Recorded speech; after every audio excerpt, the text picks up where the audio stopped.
Hello! Today is a fabulous day, and we're going to be going over chapter 10 from the Gospel according to Matthew. And yeah, let's get into it. And he called to him his 12 disciples and gave them authority over unclean spirits to cast them out and to heal every disease and every affliction. The names of the 12 apostles are these. First, Simon, who is called Peter, and Andrew his brother, James the son of Zebedee, and John his brother, Philip and Bartholomew, Thomas and Matthew the tax collector, James the son of Alphaeus, and Thaddeus, Simon the zealot, and Judas Iscariot, who betrayed him. These 12 Jesus sent out, instructing them, "Go nowhere among the Gentiles and enter no town of the Samaritans, but go rather to the lost sheep of the house of Israel, and proclaim as you go, saying, the kingdom of heaven is at hand. Heal the sick, raise the dead, cleanse lepers, cast out demons. You received without paying, give without pay. Acquire no gold or silver or copper for your belts, no bag for your journey, or 2 tunics, or sandals, or a staff, for the laborer deserves his food. And whatever town or village you enter, find out who is worthy in it, and stay there until you depart. As you enter the house, greet it, and if the house is worthy, let your peace come upon it. But if it is not worthy, let your peace return to you. And if anyone will not receive you or listen to your words, shake off the dust from your feet when you leave that house or town. Truly I say to you, it will be more bearable on the day of judgment for the land of Sodom and Gomorrah than for that town. Behold, I am sending you out as sheep in the midst of wolves, so be wise as serpents and innocent as doves. Beware of men, for they will deliver you over to courts and flog you in their synagogues, and you will be dragged before governors and kings for my sake, to bear witness before them and the Gentiles.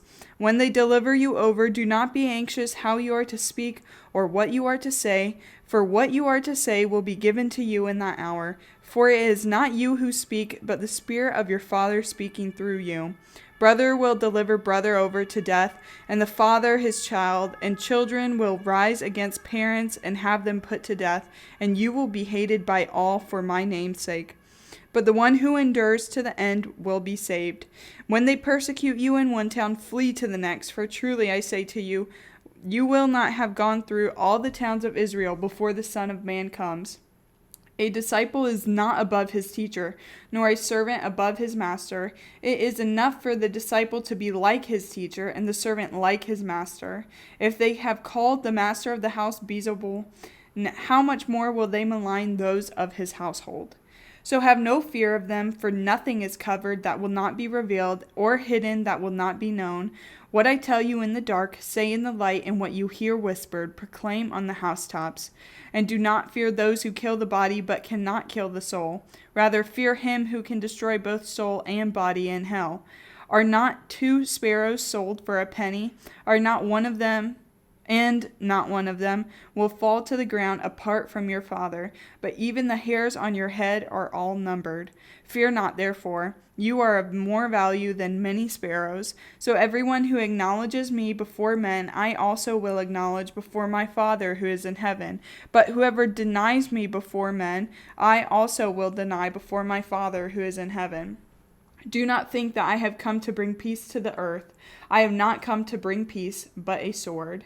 For I have come to set a man against his father, and a daughter against her mother, and a daughter-in-law against her mother-in-law, and a person's enemies will be those of his own household. Whoever loves father or mother more than me is not worthy of me, and whoever loves son or daughter more than me is not worthy of me, and whoever does not take his cross and follow me is not worthy of me.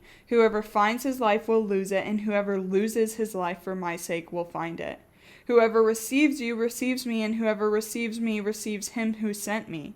The one who receives a prophet because he is a prophet will receive a prophet's reward, and the one who receives a righteous person because he is a righteous person will receive a righteous person's reward. And whoever gives one of these little ones even a cup of cold water because he is a disciple, truly I say to you, he will by no means lose his reward. All right. We're going to flip back to verse 1, and we're going to start dissecting this baby. All right, so verse 1, and he called to him his 12 disciples and gave them authority over unclean spirits to cast them out and to heal every disease and every affliction.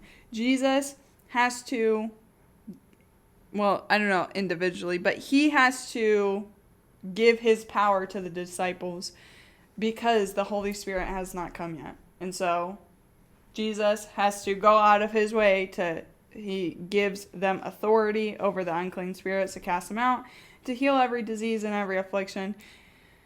Yeah, the Holy Spirit hasn't come yet, so Jesus has to go out of his way to give this power to the disciples so that they can do these things. Verse 2. The names of the 12 apostles are these. First Simon, who is called Peter, and Andrew, his brother. Okay, so we have Peter and Andrew, their brothers. If you remember, they were fishermen. Then we have James, the son of Zebedee, and John, his brother. James and John, brothers, also fishermen. Philip and Bartholomew. Philip is, well, he's Philip, but he's like, I'm assuming homies with Bartholomew, who is in other Gospels, it might be Nathaniel that you read about. Bartholomew is a Hebrew surname, and Nathaniel, we think, would have been his first name. So either name makes sense. They're talking about the same person, but he is called, I think, through Philip. I think Philip went out and got him. And but anyways, they're homies. Then Thomas and Matthew, the tax collector. James, the son of Alphaeus, and Thaddeus. Thaddeus is also known as Jude or Judas, the son of James. Not to be confused with Judas Iscariot. Okay? But Thaddeus, again, is believed to be a surname, while Jude or Judas is believed to have been his first name. Same person, they just might be referred to differently in the different accounts. Then Simon the Zealot. The Zealots at this time were a very extreme political Jewish group, and they would go out of their way to assassinate the Romans, and they were basically terrorists of the time. They were Jewish terrorists, basically. Anyway, so that was Simon the Zealot, terrorist no longer. And then Judas Iscariot, who betrayed him, and we all know who Judas is. So, yeah, that's our cast of characters right now. So,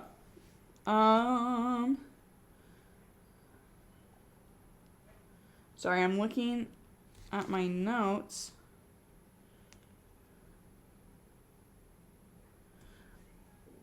What the heck? Wait. Hold on. I'm looking at something. Don't worry. Don't worry, guys. Don't even start to stress out. Oh, okay. I found what I'm looking for. I was looking for where the word apostle is used. In verse 2, it says, the names of the 12 apostles are these. Apostles is a very specific term. Not everyone is a apostle. Apostle means that they were commissioned by Jesus directly. So, oh no, hold on. Sorry, Pickles is outside. And she's tearing up my door. Pickles, come inside.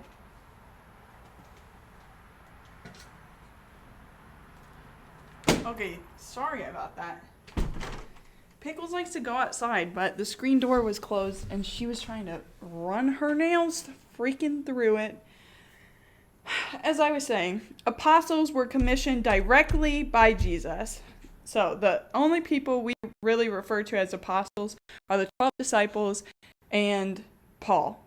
Paul had an individual encounter with Jesus, and Jesus literally tells him, you're going to spread the word, you're going to take the gospel to the kings, the Jews, and the Gentiles.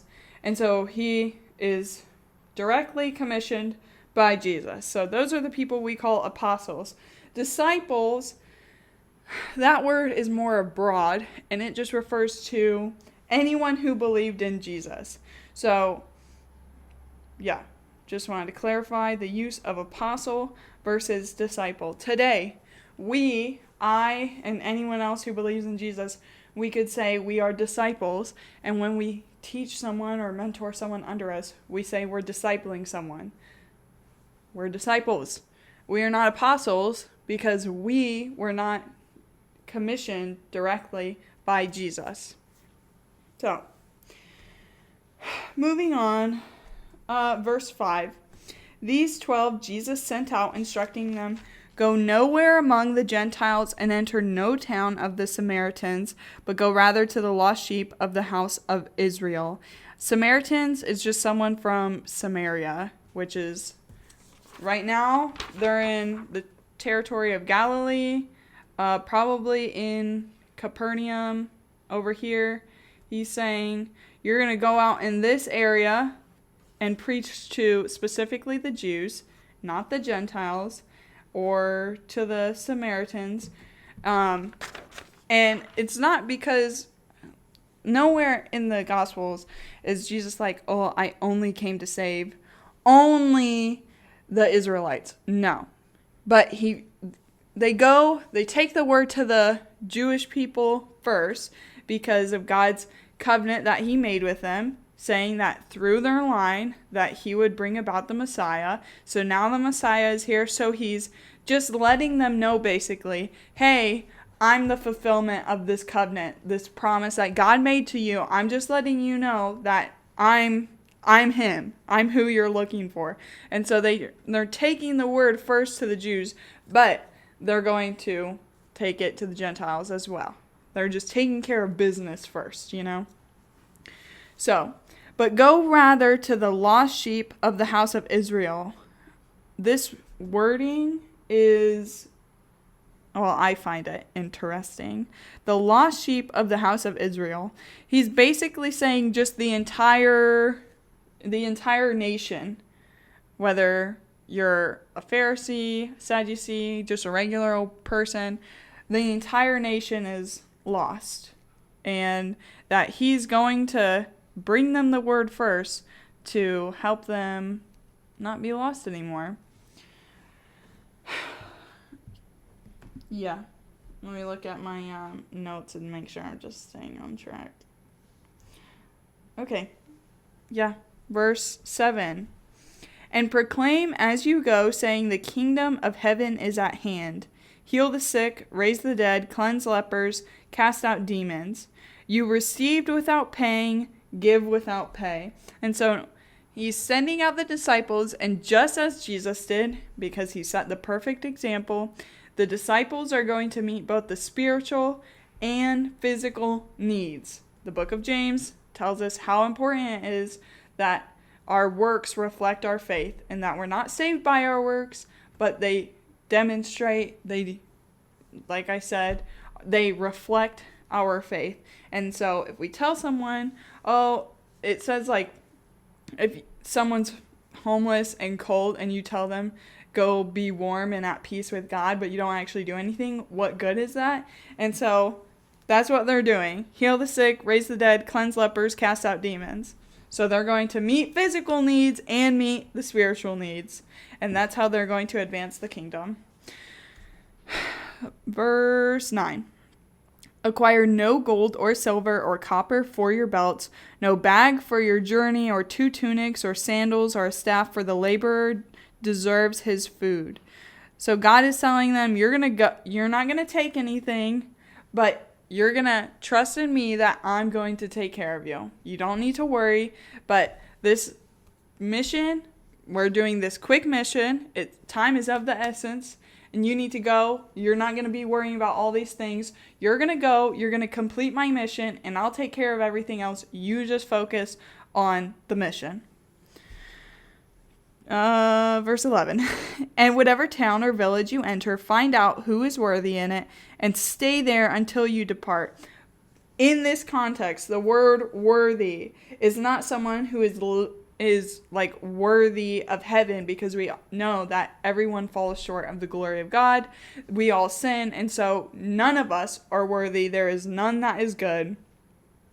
But worthy in this case is talking about people who are openly receiving the disciples and the word. So people who are accepting them into their homes and taking care of them, not someone who is, very aggressive against the word, trying to persecute them.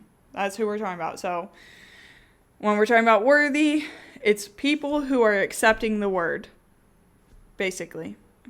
Unworthy is someone who is rejecting the word, denying God. So, I'm going to reread verse 11.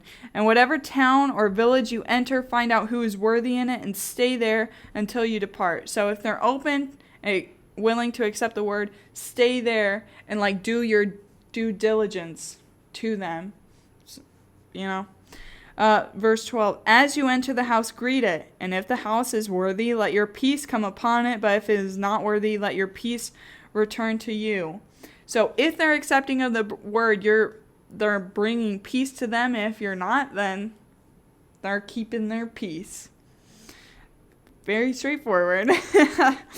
Verse 14, and if anyone will not receive you or listen to your words, shake off the dust from your feet when you leave that house or town. Truly I say to you, it will be more bearable on the day of judgment for the land of Sodom and Gomorrah than for that town.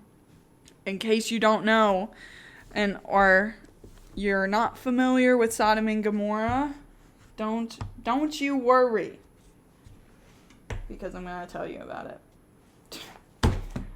So, we're going to flip to Genesis 19.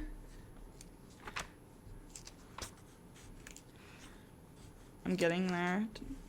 Don't rush me. Okay, Genesis 19. Basically, Sodom and Gomorrah are extremely wicked and evil cities.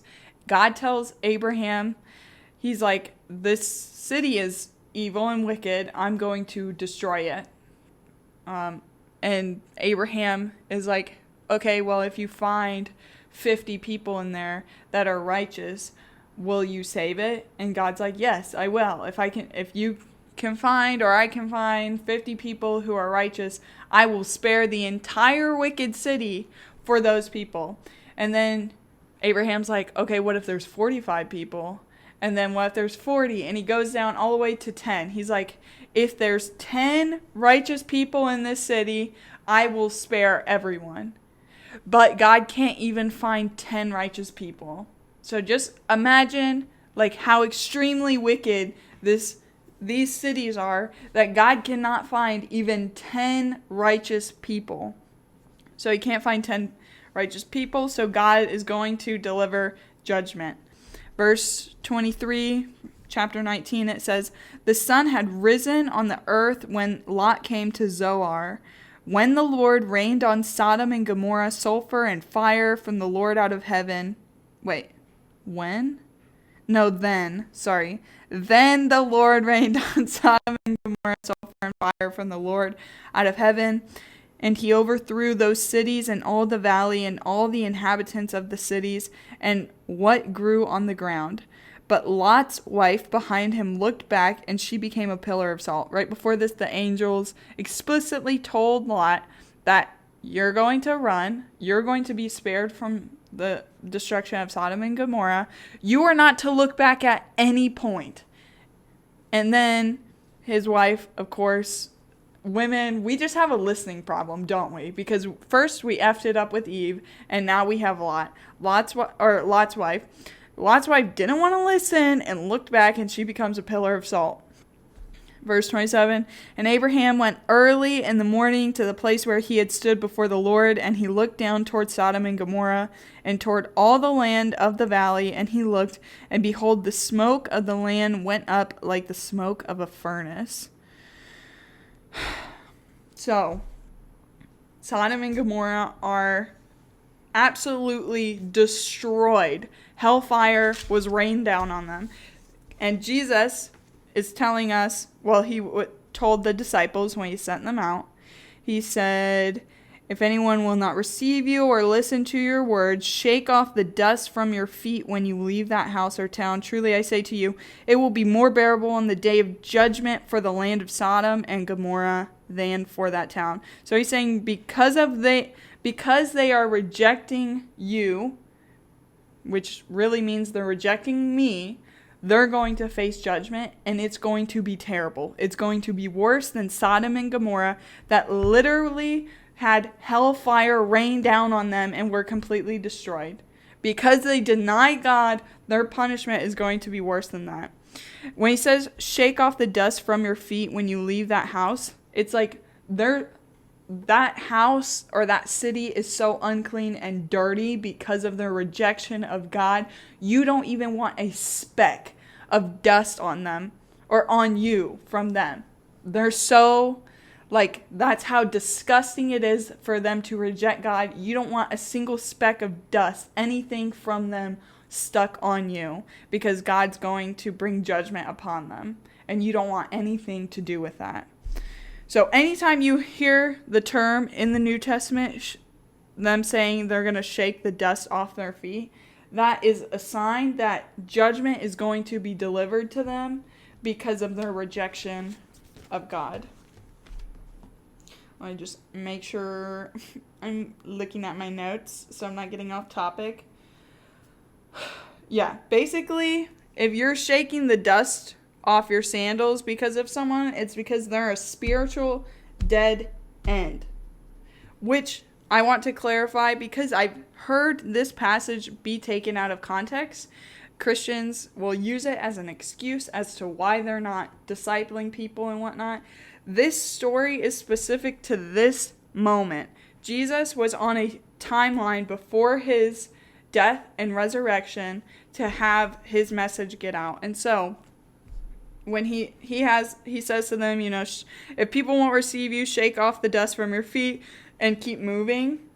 That is not the same order that we are given today as Christians, because in Matthew 28 he tells us, go out and make disciples of all nations. You're certainly not making disciples of people that already believe. You're making disciples of people that don't believe. So you're going to encounter unbelievers. That's the only way you're going to be making disciples of all nations. You have to persuade the unbelievers and bring them to Christ. And the unbelievers, you're going to get rejected a lot, okay? You just are, unfortunately. So I don't want to hear people use, I'm not going to talk to them because they rejected God, and God tells us that because of that, to shake the dust off our sandals and keep moving. Bro, that's our only job right now, okay? Until the second coming of Christ, that's our job right now. Christ gave us a very clear, explicit order that we are to make disciples of all nations.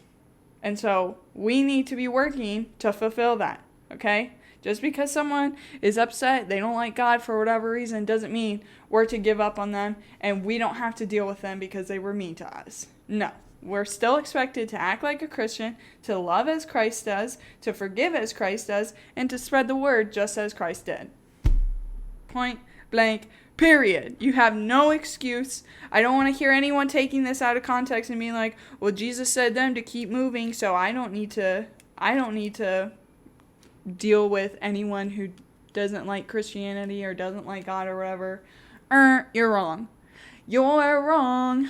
So, anyways, moving on. Verse 16.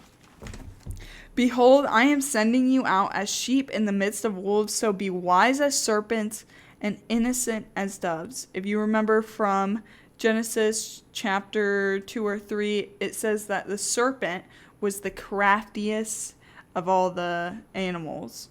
Okay? So Jesus is saying, be wise as serpents, you need to be cunning. You need to be intellectually cunning. You need to be on your game. And innocent as doves, give them no foothold. Give them no reason to come after you. They will do so, but don't feed the fire. He's saying they're going to come after you with everything they can. You need to be living the most perfect representation of Christ that you can. They're going to come for you no matter what, but don't be fueling the fire, basically. This verse is so cool. Like, if it's a mother freaking battle cry.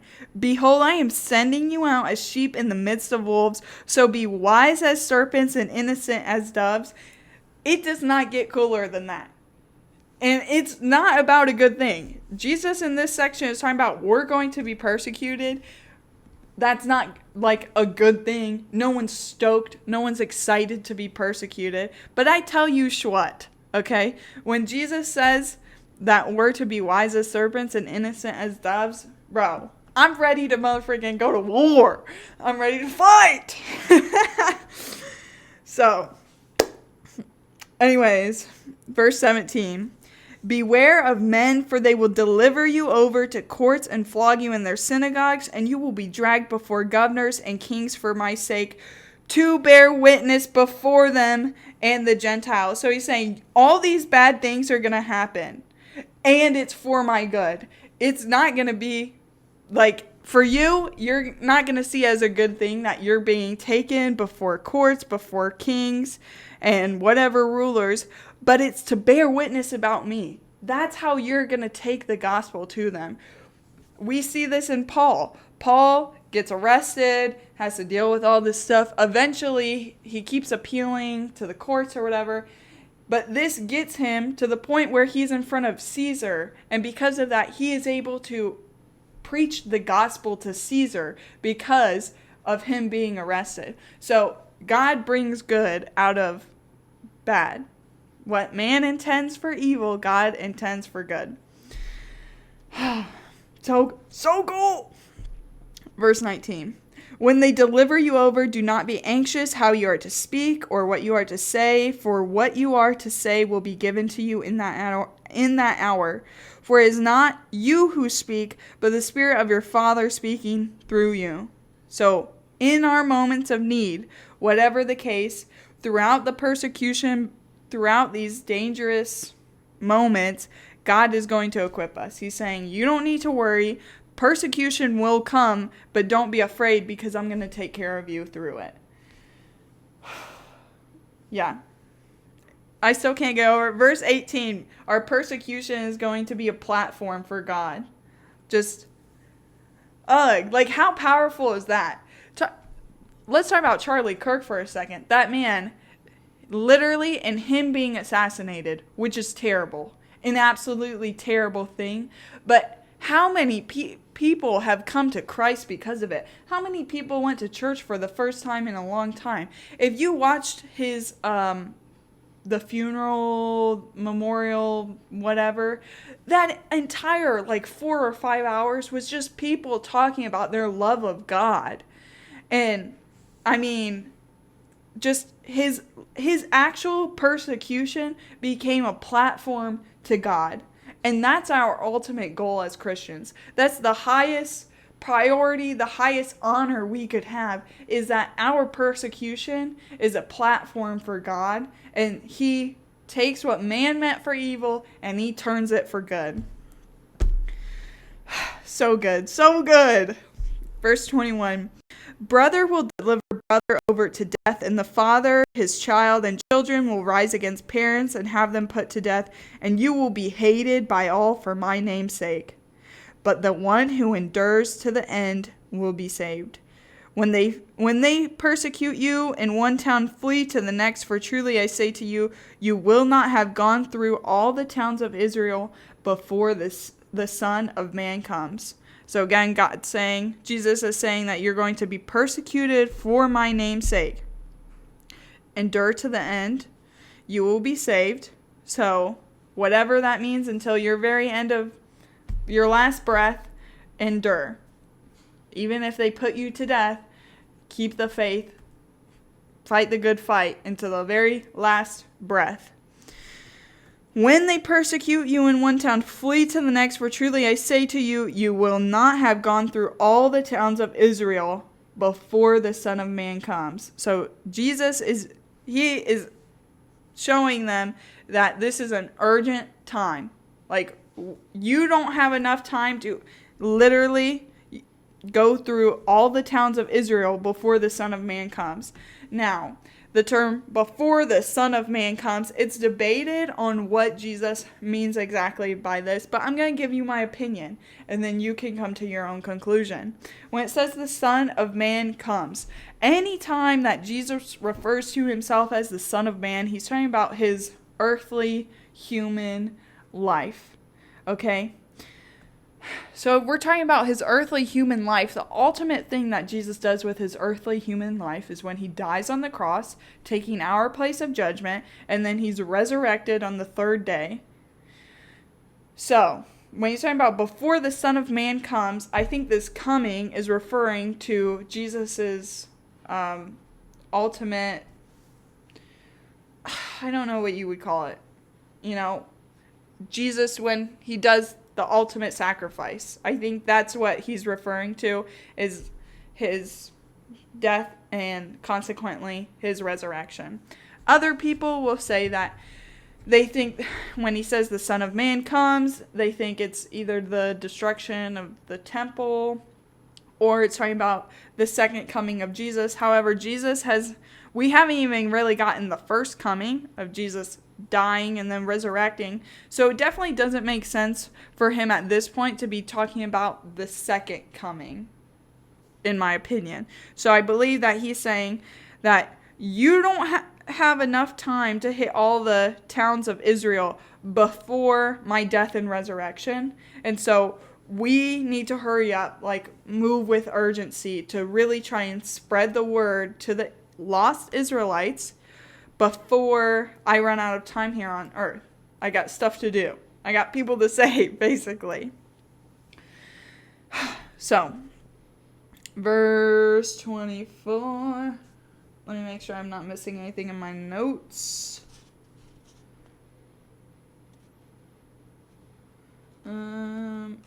Basically, because Jesus knows his resurrection is coming up, they need to hurry up and try and reach as many people as they can while Jesus is still on the earth.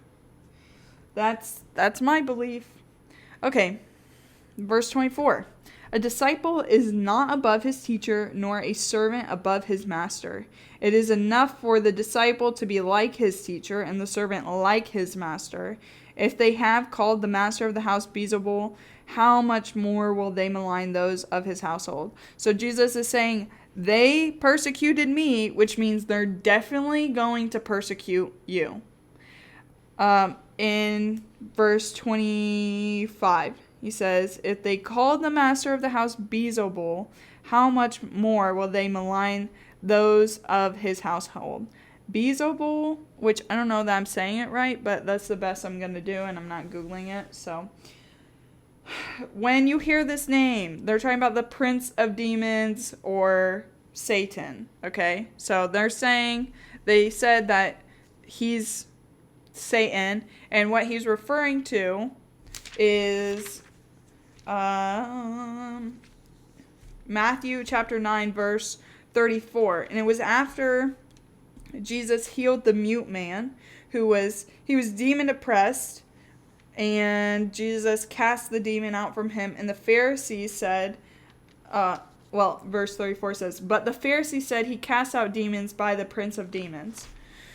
And so Jesus is saying, if they called me the prince of demons, or say that I have the power of the prince of demons, whatever it is, if they're saying that I'm working with hell, they're definitely going to say you are also working with hell, basically. Verse 26. So, have no fear of them, for nothing is covered that will not be revealed, or hidden that will not be known. So he's saying, whatever the truth is, it's going to be revealed. Verse 27. What I tell you in the dark, say in the light, and what you hear whispered, proclaim on the housetops. Up until this point, Jesus had been trying to keep things under wraps and keep things secret. When he healed the blind men, he said, see that no one knows about it. And then when he healed Jairus' daughter who had died, he resurrects her. He only took with him Peter, James, and John. That's not stated in Matthew's account. It's stated in the other accounts in Mark and Luke.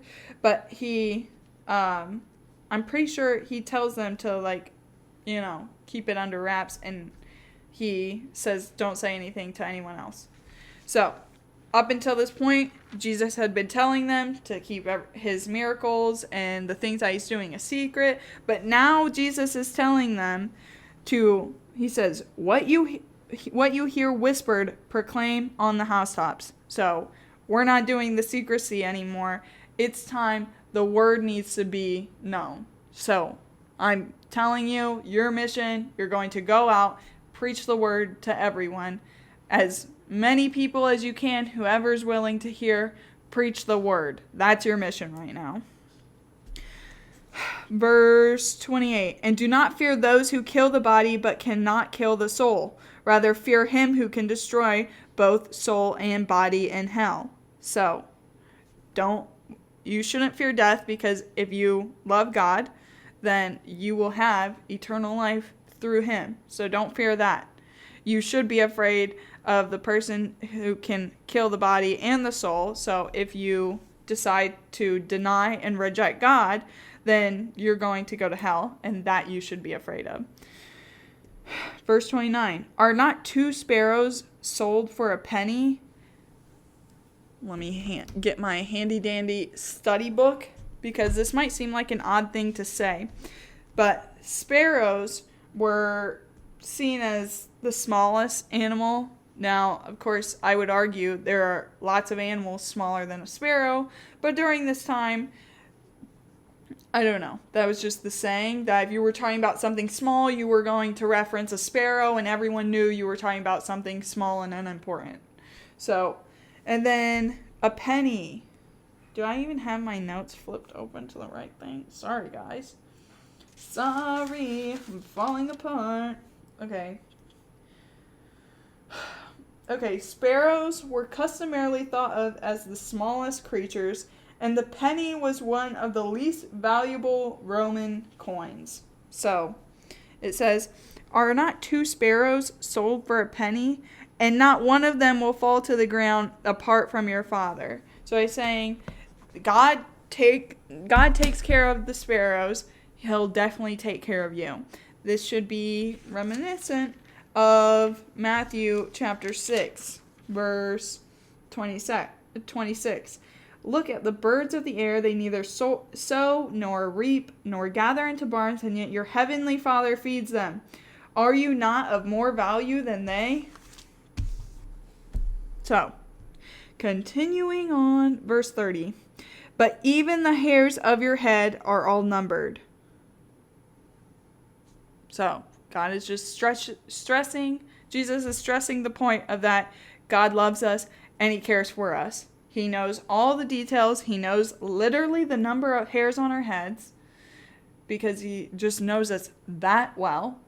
He literally created us.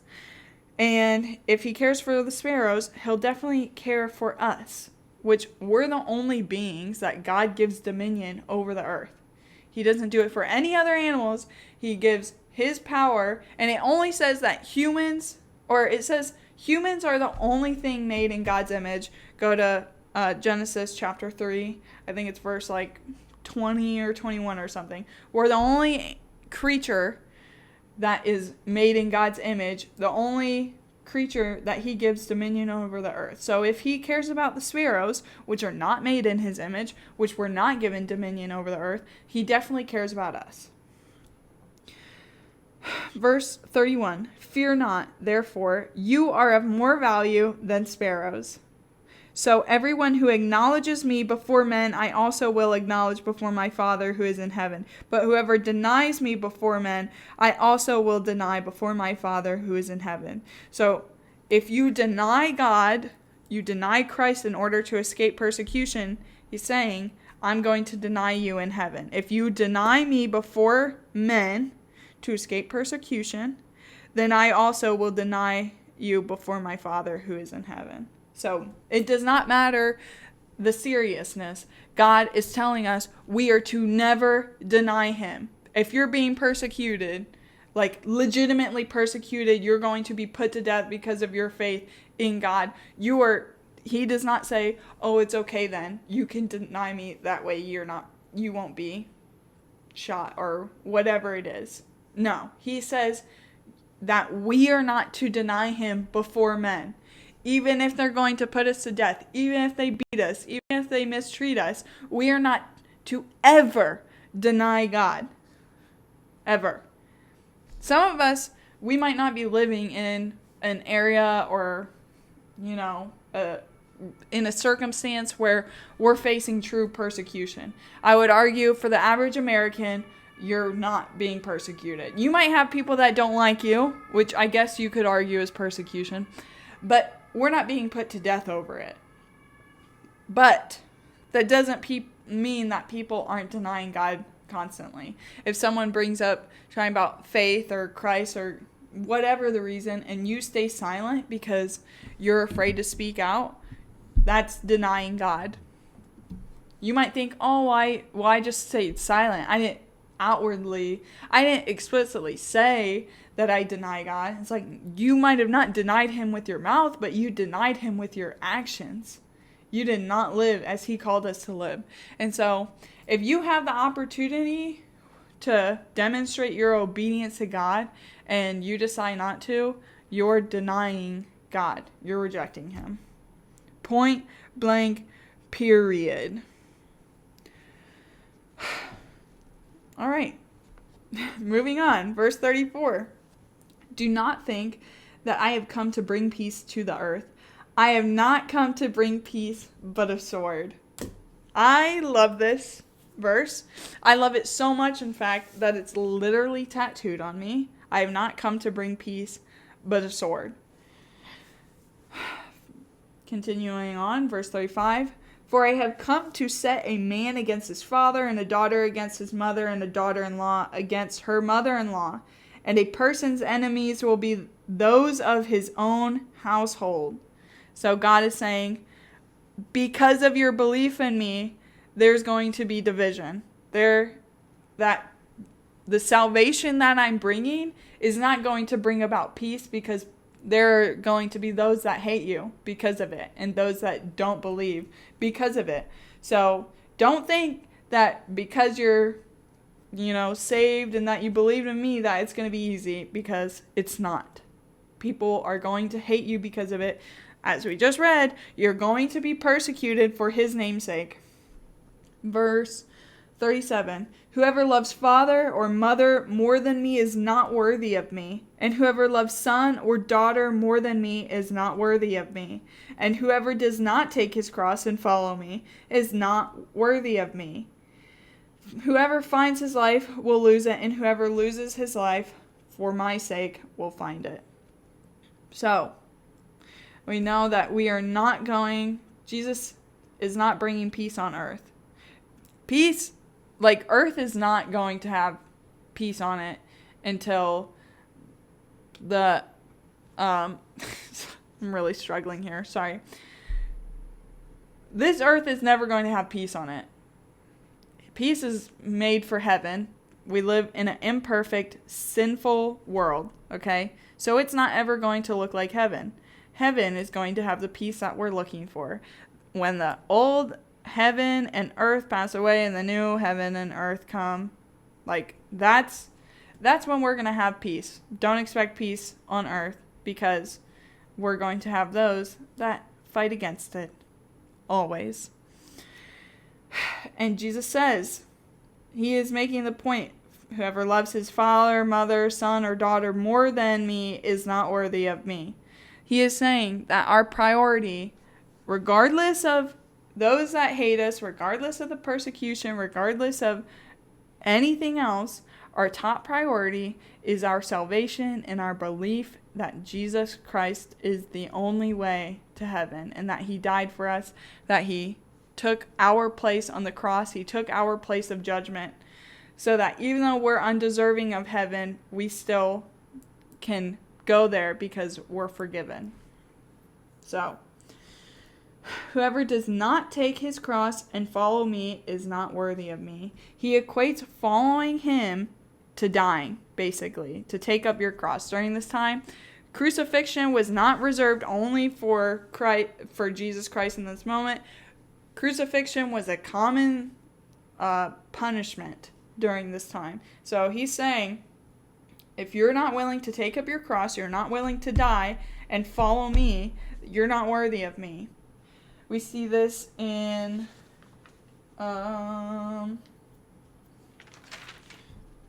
Matthew chapter 16. He touches on it a little more. So we're going to read it. 16 verses 24 and 25.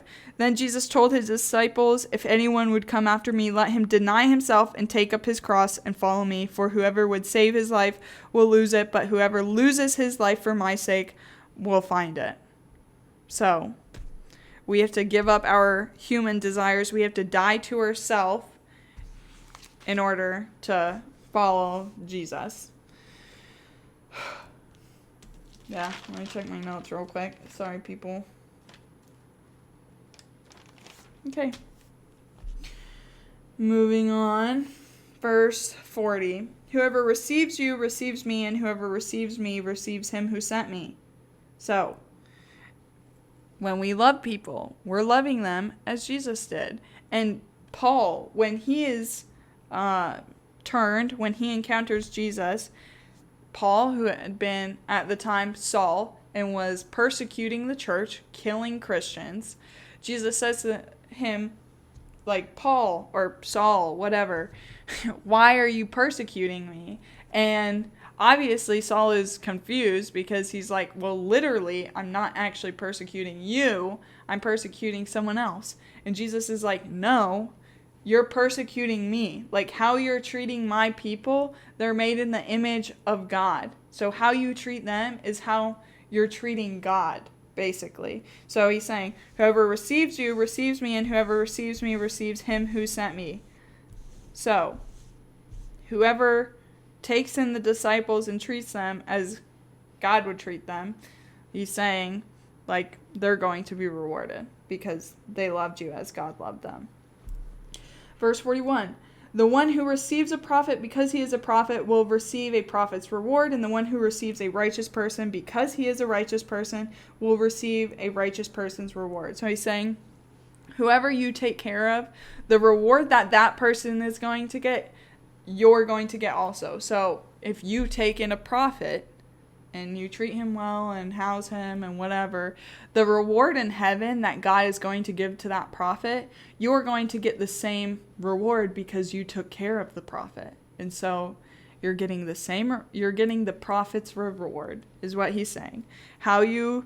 Because you treated so-and-so well and they're getting that reward, you're going to get that same reward in heaven.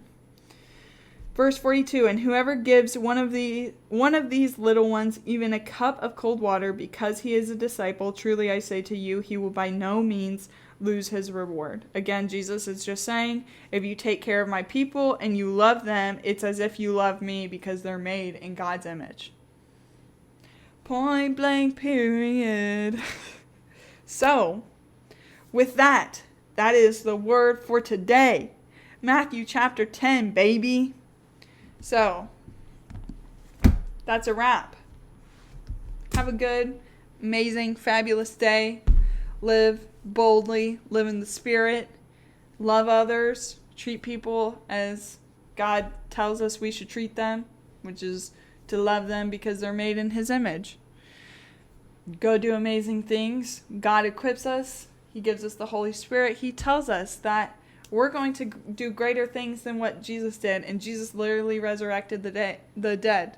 Therefore, have faith that God is going to equip us with that same power because He is the ultimate, almighty, powerful God. He can use us. He's that powerful. So, go out, heal the sick, cleanse lepers, resurrect the dead. Do it all. Have faith that you can. Later.